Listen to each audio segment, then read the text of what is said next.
All right. Well, welcome back. Today, what we're doing is we're talking about the biggest challenges of multifamily operations, and that can be oftentimes simple as communication. And more specifically, we're talking about how decentralized, uh, let me just say, disjointed communication is holding teams back. And many of you know this. This is communication at the maintenance level, the operational level, investment level, vendor level. There's all kinds of things that rely on this to make business happen. And I've got two industry leaders here joined with us today on the podcast. They've looked at this inside out. I have Jim Rostel. He's the Chief Operating Officer at Anchor Northwest Property Group.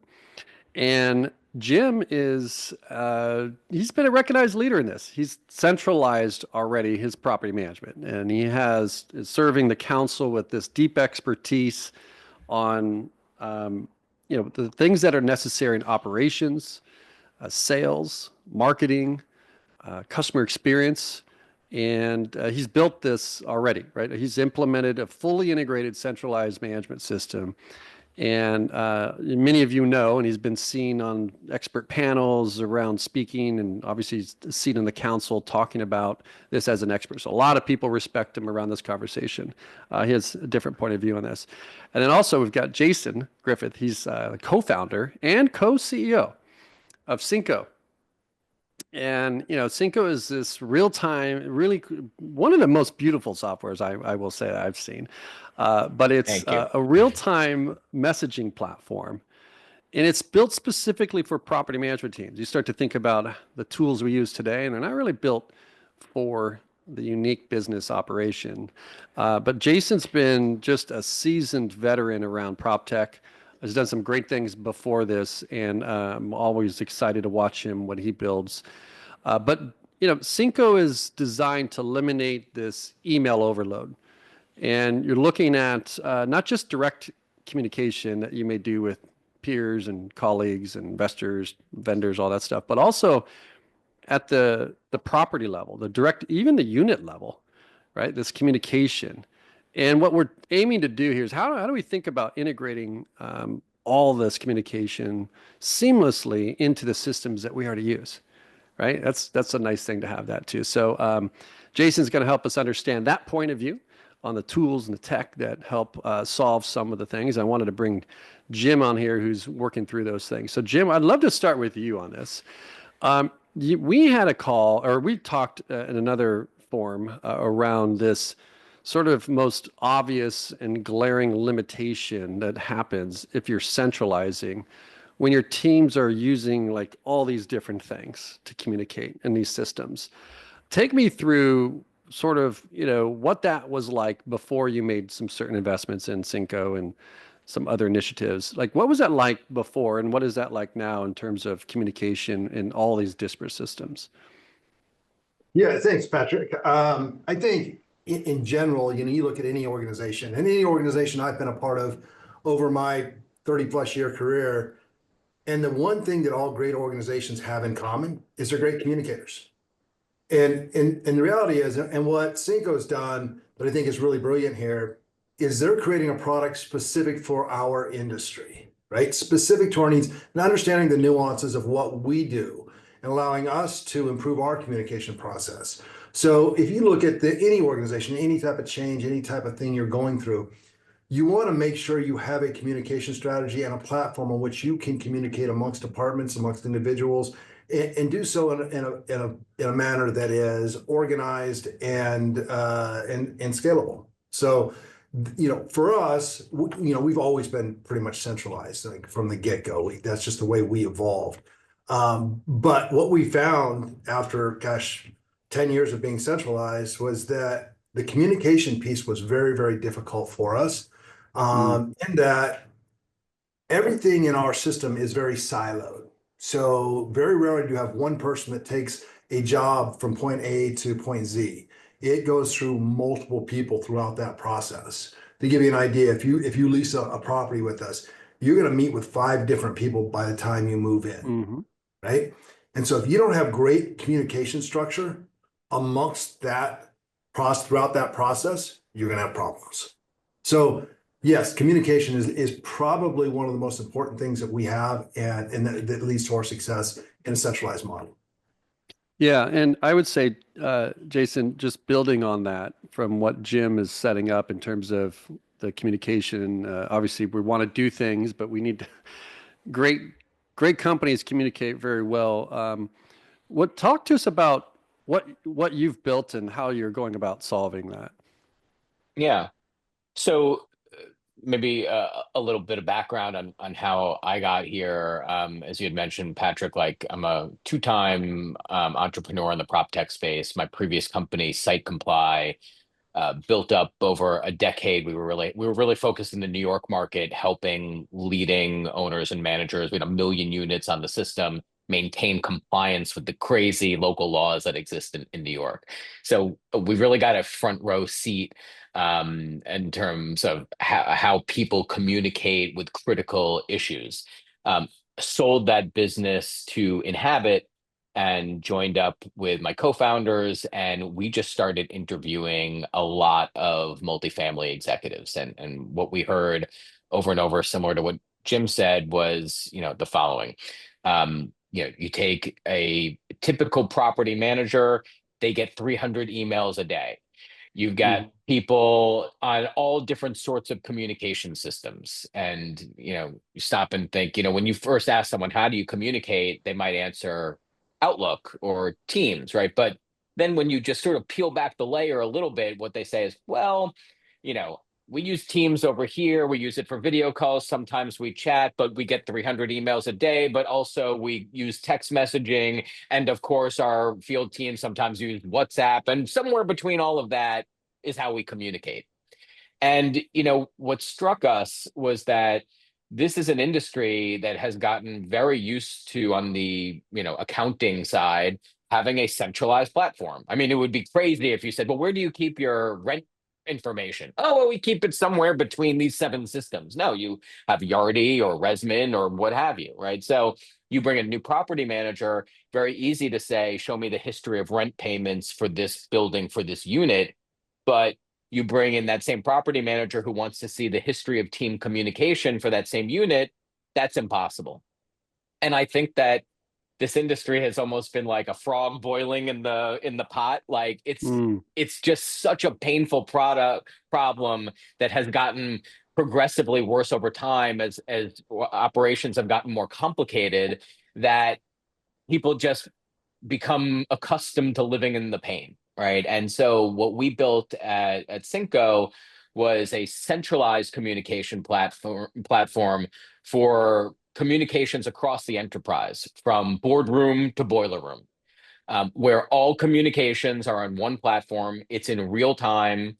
It understands what buildings are, what units are. It organizes all of those communications by building, by unit, by project, by vendor, what have you. It interacts with the outside world in the same way that property management firms do all day long. And I think importantly, it starts talking to your other systems as well. So that's the basics of what we built. And I think, Jim is just a great example of how he married the concept of centralization, which is so important to our industry, with technology, to make sure that you unlock the full potential of a centralization program, where different teams and groups and people can be seamlessly interacting to make that as frictionless as possible. Yeah, yeah, Jim, I have a question for you, and Jason was talking about, we tend to grow accustomed to scenarios that why do we hold on to these situations that aren't serving us for so long? Maybe there's just not a lot of well, first of all, there's not a lot of options for what you've created, right? So you're in a good spot there. But why do you think, Jim, people accept these conditions of, do these workarounds? They end up in all these different channels to communicate. And it could be passed on to other things. We do accept conditions sometimes far too long. Anything you want to share on that one, or? Yeah, no, I think it's true of any company, any industry, that people get comfortable and they do what they're comfortable doing. If I know how to do something, that's how I'm going to do it, right, wrong, or otherwise, right? And so having to learn something new is always going to be a bit of a lift for employees. Some people are going to be eager to do it. Other people are going to be resistant and go from there. But I mean, I think it's just that comfort level. Once you get into this, once you get into a new system that works, it truly works, you find that people at that point will never want to go back, right? So you've got a good product in your hand when people are like, no, we need that. We have to stay with this. So yeah. And let me dive into something a little bit more specific around what the problem around having this information in all these different places. What are the risks that could go wrong there?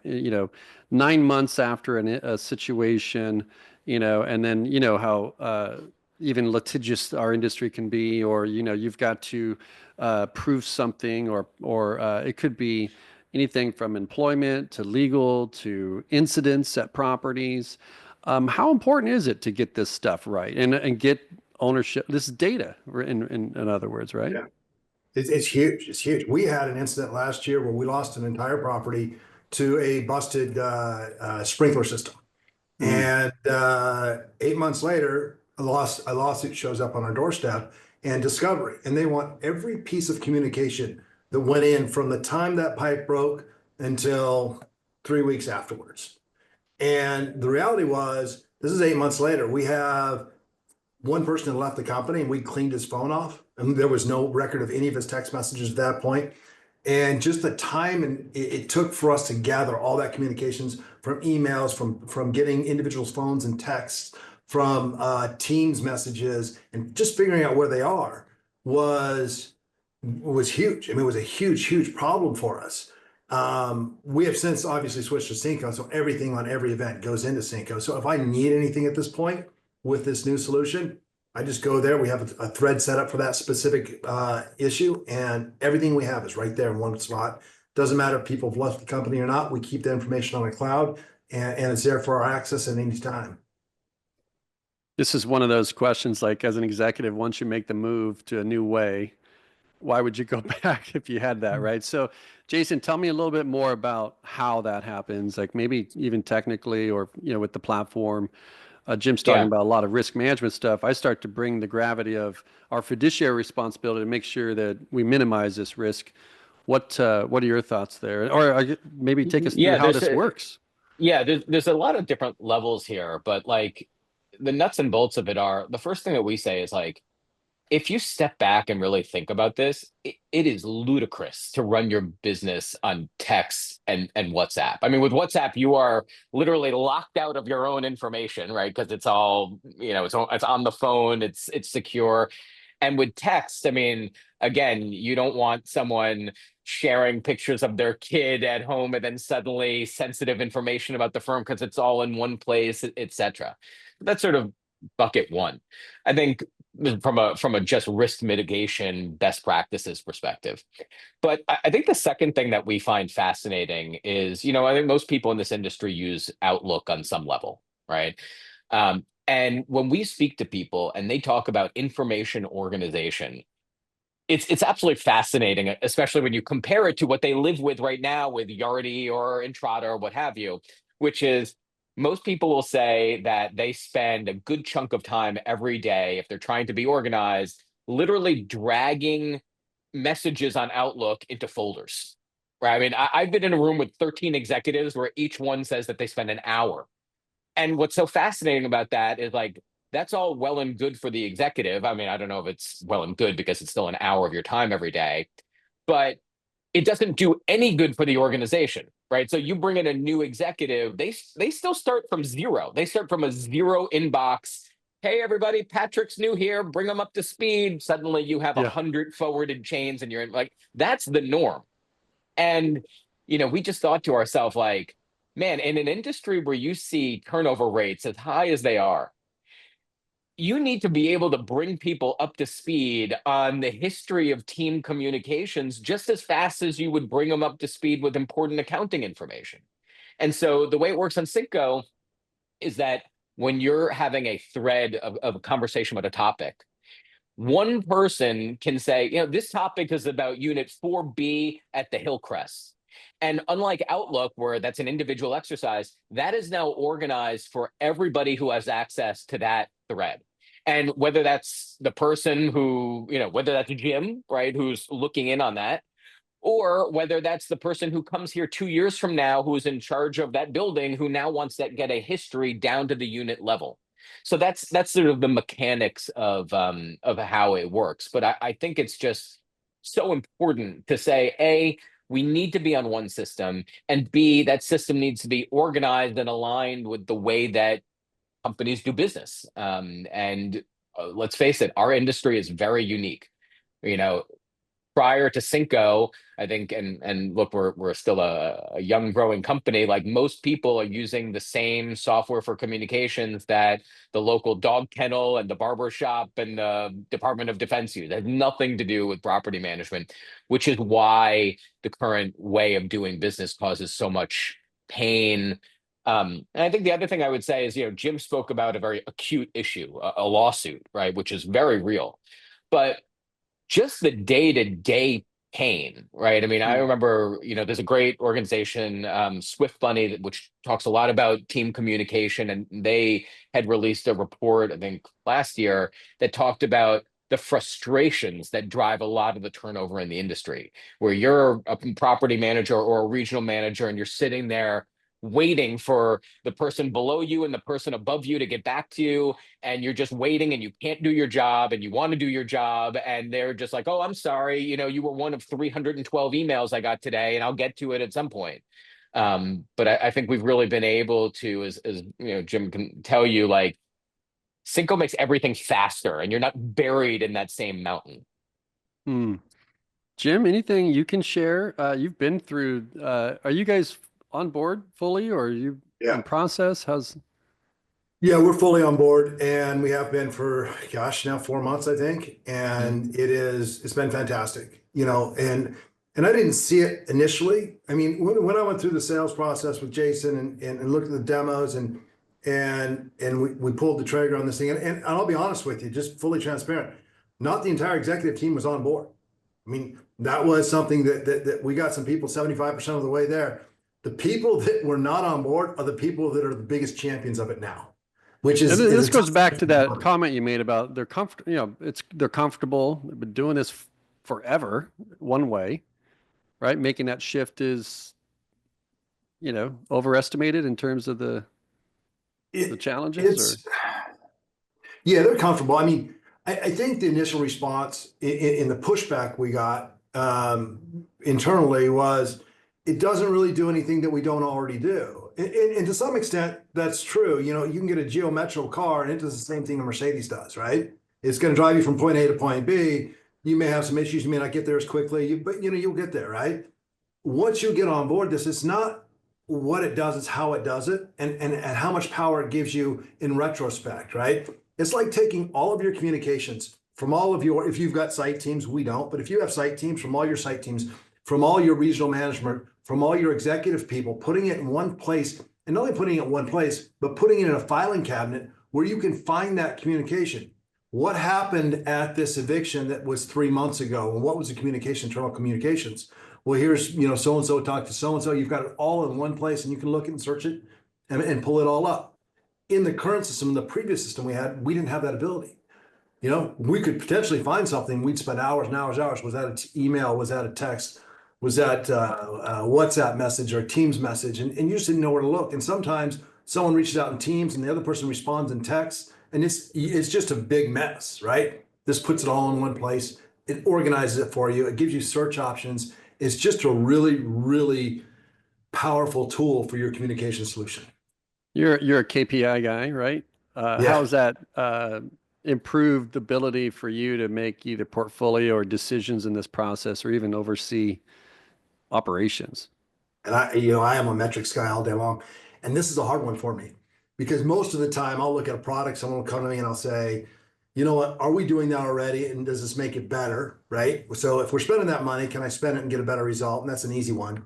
If I'm not spending money on that solution, then how does that impact my financial, right? That's always what I'm looking at. I want to know, that's my scorecard. This is so hard to see on how it impacts your financial. And that's where there's got to be a little bit of a leap of faith in there and go, where are we at and what problems and how do we solve this faster, right? How do we become more efficient? And that doesn't always show up in a KPI for solutions such as this, right? And so I think in general, we found in the first 4 months that we are more efficient, we're communicating better, and we're not seeing as many problems. And let's face it, I mean, I think anybody that's been in the industry will tell you, a majority of the issues we run into are due to poor communication. They're not due to somebody not wanting to do their job or somebody being lazy. It's usually the ball got dropped somewhere along the line, someone didn't communicate properly, a message was missed, that type of thing. And those are the things that are hard to quantify in a KPI, right? So if you're just eliminating those, anecdotally eliminating those problems, you don't have those issues popping up, that's a step in the right direction. And for Synco, like I said, the people that were probably the most hesitant are the biggest champions at this point, and that speaks volumes for us. Yeah, and I'm sure Jason has some reflection on that as he's talking to industry-wide, executives around this challenge. When you rolled it out, and knowing that just as humans, we want to do like you mentioned, what's comfortable, what we're known to do, what gives us confidence, all that stuff. When you're making that move, that transition, how did you lead through that, number one? And maybe Jason, you guys can banter back and forth on how you work together on that. And then were there anything specific that the team noticed in the process where they started to have the ahas and they became the believers, right? That's what I'm curious about. Yeah, I can start with that. We worked with Synco closely, and we first rolled it out just to the executive team.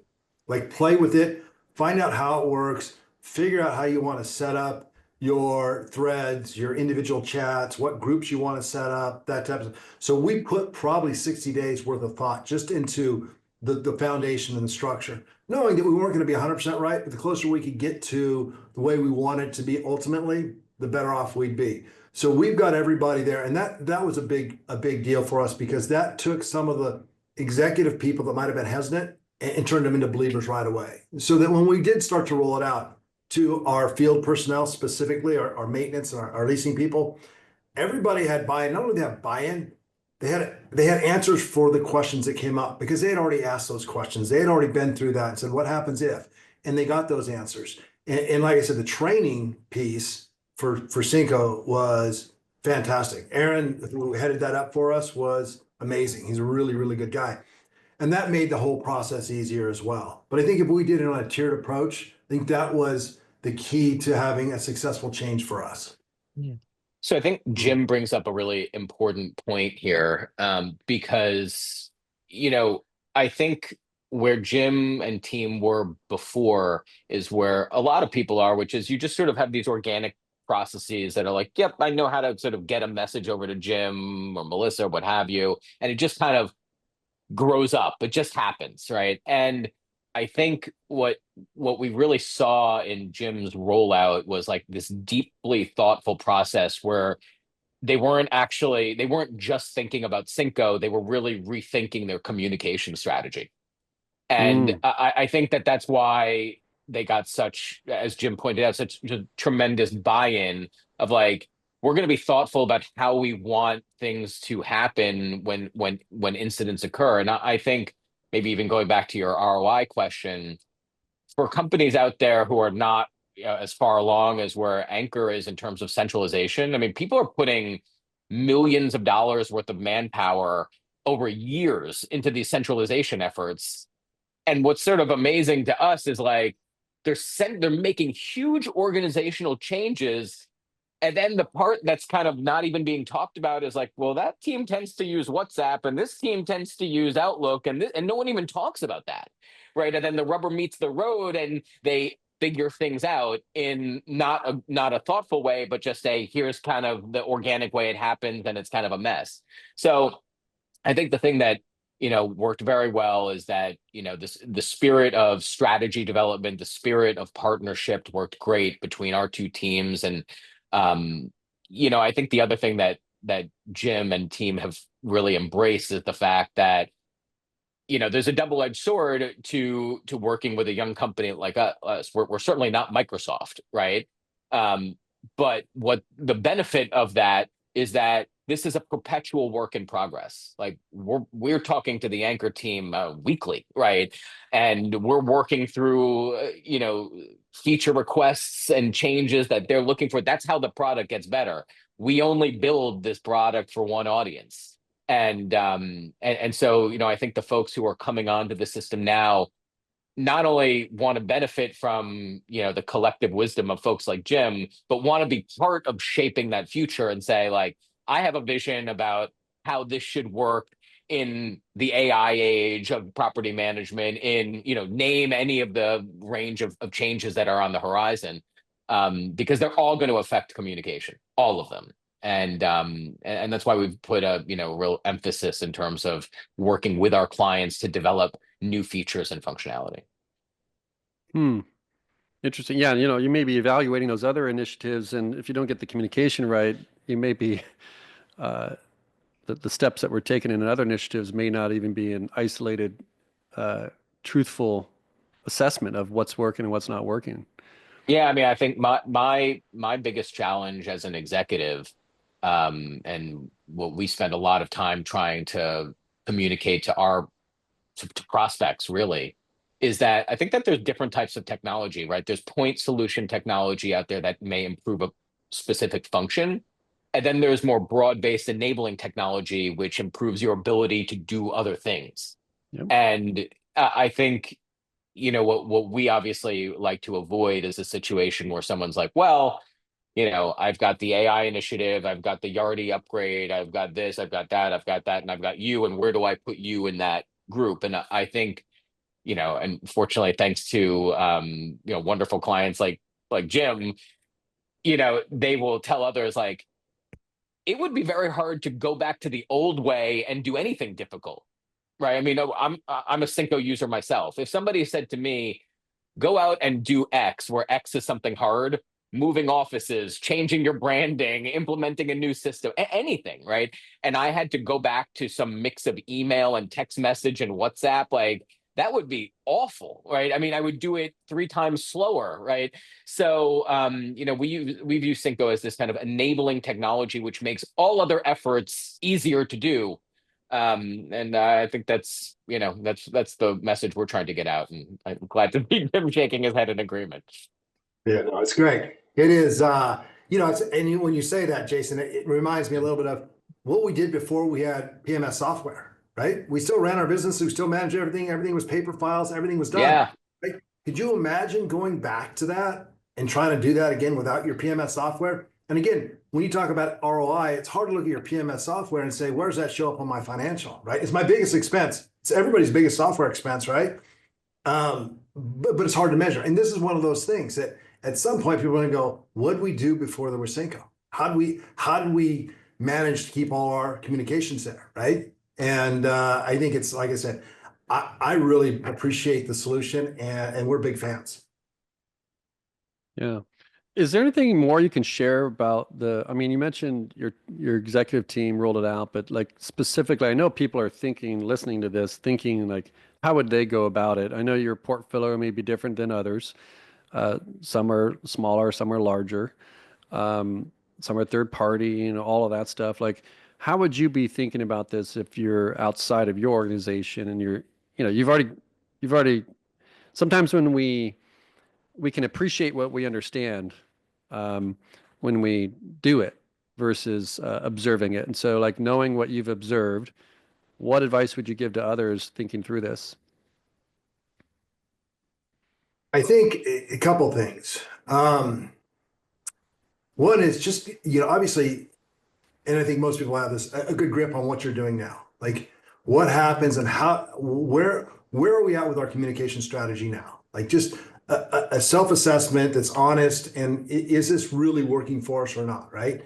And then you look at that and you go, is this an improvement? How much of an improvement? How is this going to help us? And then if so, what's the best way to roll it out? So with us, because we're centralized, we won't roll a software out on 1 or 2 properties. If we're rolling it out, it is the entire portfolio. And that's just the way we operate, right? We have a very homogeneous tech stack, and it works across the entire portfolio. And we couldn't do just single properties in most instances, I should say. I think if I am a larger operator and I still have on-site staff and that type of stuff, I think it makes sense to be able to roll it out to a property or two properties and get it going on those properties, as well as the administrative team and the executive team, and they need to be on it. And the great thing is for us is I don't have to be actively involved in a conversation to pop in and see what's going on and then make decisions elsewhere based on that information. Last night, my Synco went off at 10:30 at night, and I looked, and our garage door was broken at one of our properties. But I watched that communication for about 45 minutes. I know it's a 10:30 at night, it's a problem, but that's what I do. And made sure it was all under control. I didn't have to say a word, but I could see all the steps they were taking, all the communication was going back and forth, and it was fine. I left it alone. Yeah. If they had gone awry and gone sideways and done something wrong, then I could have popped in and said, hey, by the way, we need to blast the tenants, let them know to get their cars out of the garage so they don't get blocked in there tomorrow, that type of stuff. But they were all on it. It's a great option for executives that want to see what's going on within their properties, within their departments, without actually having to actually engage with them during the event, so to speak. So a key difference between Synco and email is that on email, the person who's initiating the email is the one deciding whose inbox it goes into, which is so messed up if you think about the world that we live in, right? Like they usually are gonna get it wrong. They're gonna not guess right. And so in the world prior to Synco, in the world of email, there's always someone saying, well, where are we on that? Because they didn't know about that other email because they weren't CC'd, right? Or they were CC'd on a bunch of the wrong emails and it was bearing in their inbox. And with Synco, what happens is Jim, as COO, has visibility into all the different teams and what they're doing, but Jim gets to decide what nature of messages should actually notify him at 10:30. Right. So easier, obviously, to show in a demo. And it's my favorite thing to do is give a demo of Synco. So always happy to do that. But it really provides a sense of transparency that didn't exist before. I think the other thing that I would mention is, and I don't know if Jim and team are actively using this feature as much as others, but like we try to come up with instant delight type of features. So for example, one of the most popular features that we have is real-time translation. And this has been really especially effective with field teams, where you have folks who can speak or type in any language they want, and it is translated in real time and lands in the inbox to the language of the recipient.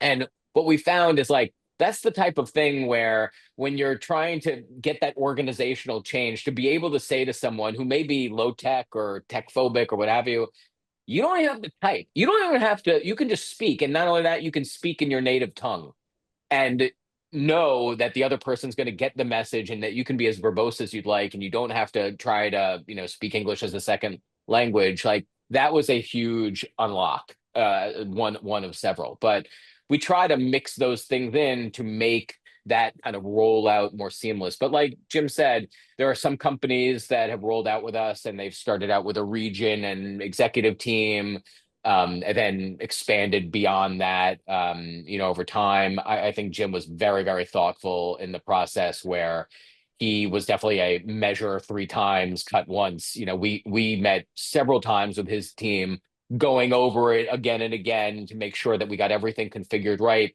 The team really became experts in it. And then they engaged in a really effective train the trainer process, which, we're now taking a page from that playbook and using that for other new clients.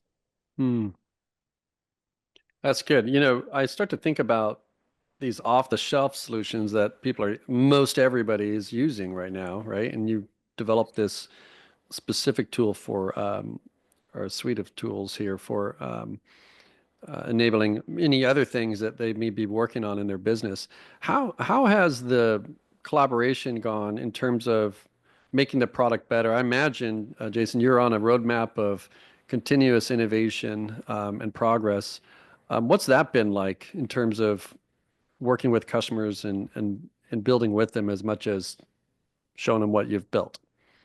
Yeah, I mean, I've actually I really appreciate it, and I'll say that that comes from a place of deep experience. So my previous company was more of a passive product, meaning like when something was catastrophically wrong, we would alert people about it, and that was the core of the product.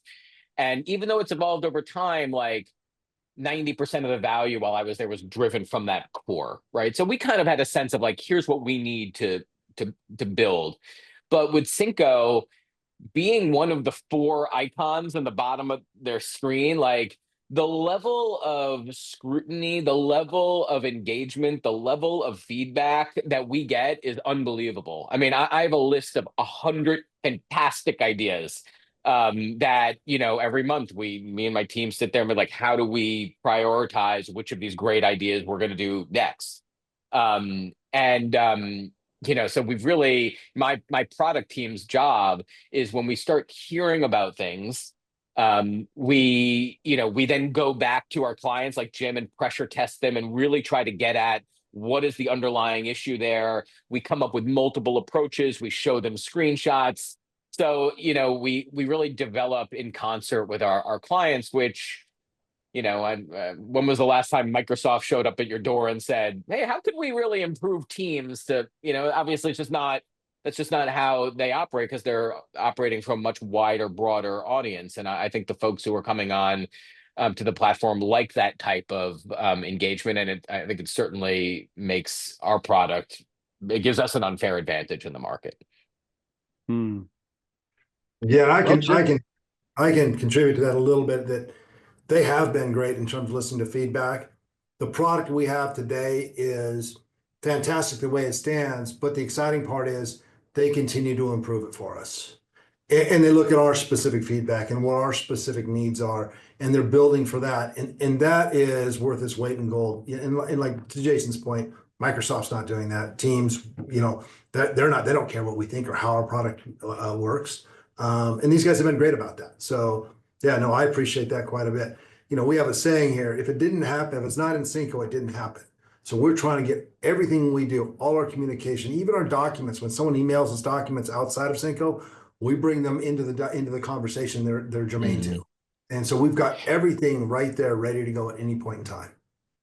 So we've spent a lot of time on not just like deep integrations with Yardi and the other big systems, but with, let's call it, out of the box light touch integration with all the other software that's out there. And Jim alluded to that. When we were talking with clients and we asked them like, well, what's the nature of the 300 emails in your inbox?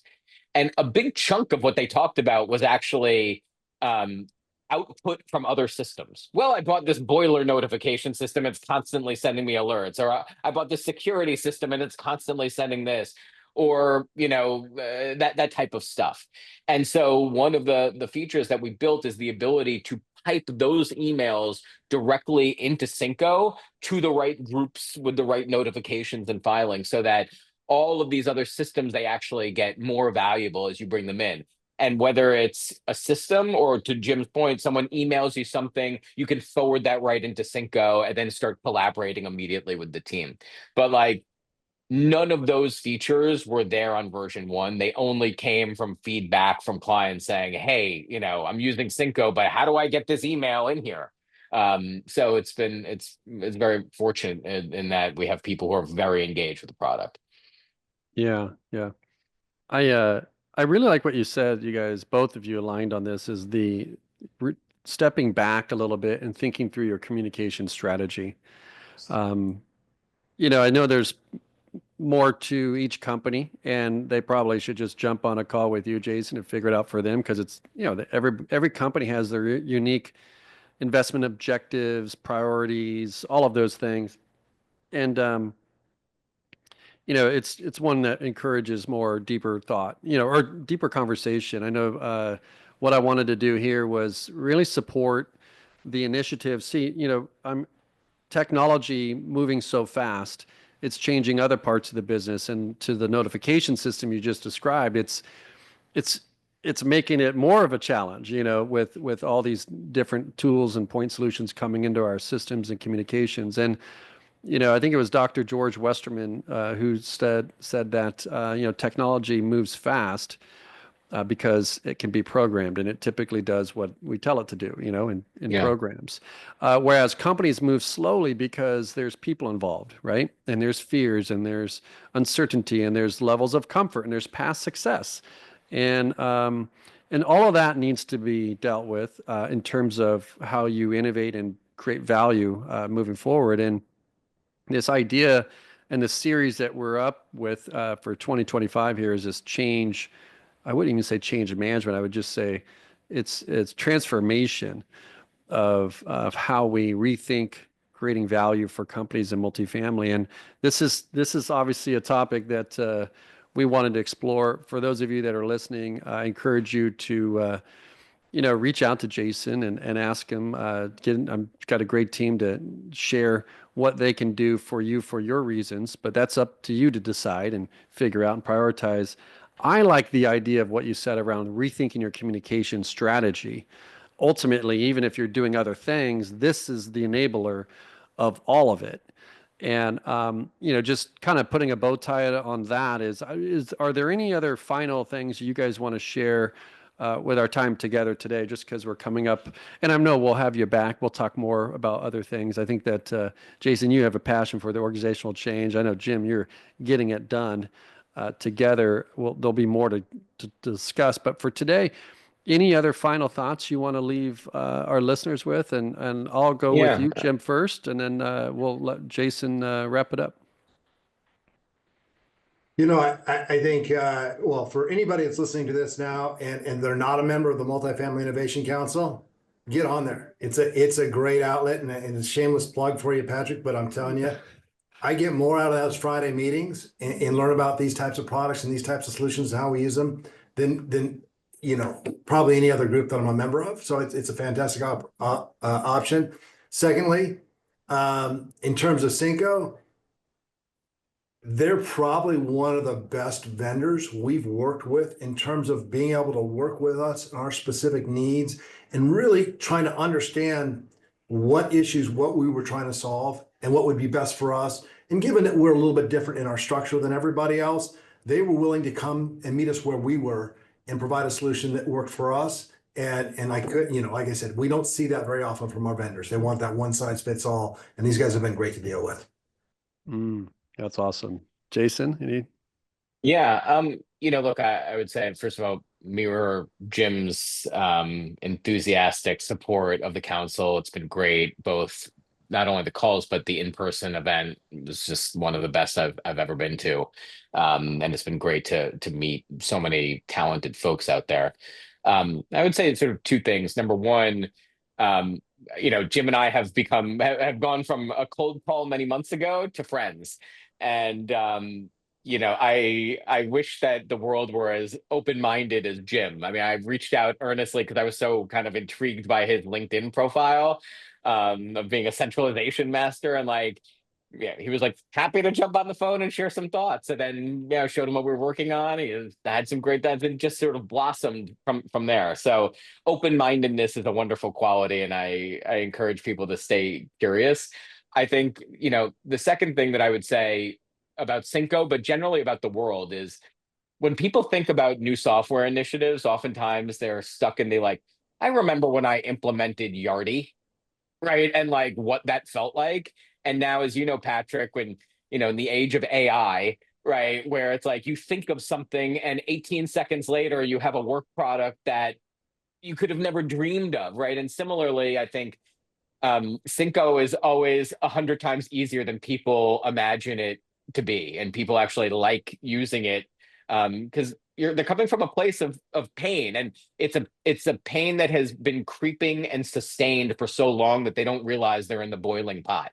It's only once that you show them what communication could be like that they say, "Oh, this is actually much more pleasant, and this is culture building, and it makes my job easier, and et cetera, et cetera." But we train people, and they are using it 15 minutes later. It's not like a Yardi implementation. So, I thank you for for the shout out. I encourage, anyone who wants to chat with me to reach out with me. I'm sure we'll put in the comments, but Team Synco, synco.com. I love it. I love it. And thank you for the good wishes there. I mean, we love having you guys, and your contribution to the council is what makes it really special. And I like what you said, Jason, about show them what's possible. Out here in Scottsdale and even the Phoenix Valley, we have Waymo, the self, driving vehicles. And, I was in an Uber, and we were in a destination from one spot to the other, and halfway through the destination, the driver started getting erratic. And, looking back, I realized that he was racing to get our ride done so he could get to the next and pick up the next ride. So the incentives were a little misaligned. And so that encouraged us. There was enough pain there to go like, wow, that was crazy. We saw Waymo drive by, and I went and got the app. Yeah. And it was super easy. And Isn't it amazing how fast you get comfortable with something like that? Yeah, but what was funny is when I opened the app, it said the most experienced driver is on the way. Like it was almost like, yeah, you know what, they have driven more than me, because the thing is doing miles and miles. But you have to just experience it to appreciate it. And I would imagine you probably have those benefits as well, where you can get people on a call. I've seen it up close. So I do encourage anything that's going to help organizations move productively through change, because there's the status quo, keep doing what you're doing, right? Linear, and you're going to get outpaced by the competition. Or there's radical change where you're ripping things out, and that's never good. You're leaving people behind. But being able to productively move through change in a way that is helpful for the business and the employees and all that stuff. I mean, we're all in for that. So keep us updated. I would love to jump on with more people making bold moves and making businesses better. That's the purpose of what we're doing here. So I appreciate you guys jumping on to do that. We'll let you get back to work, and we'll put in the show notes ways that you guys can reach out to both of these guys, and hopefully not flood their appointments, but make it useful for you guys and what you're working on. So with that, we'll wrap, and we'll see you in the next one.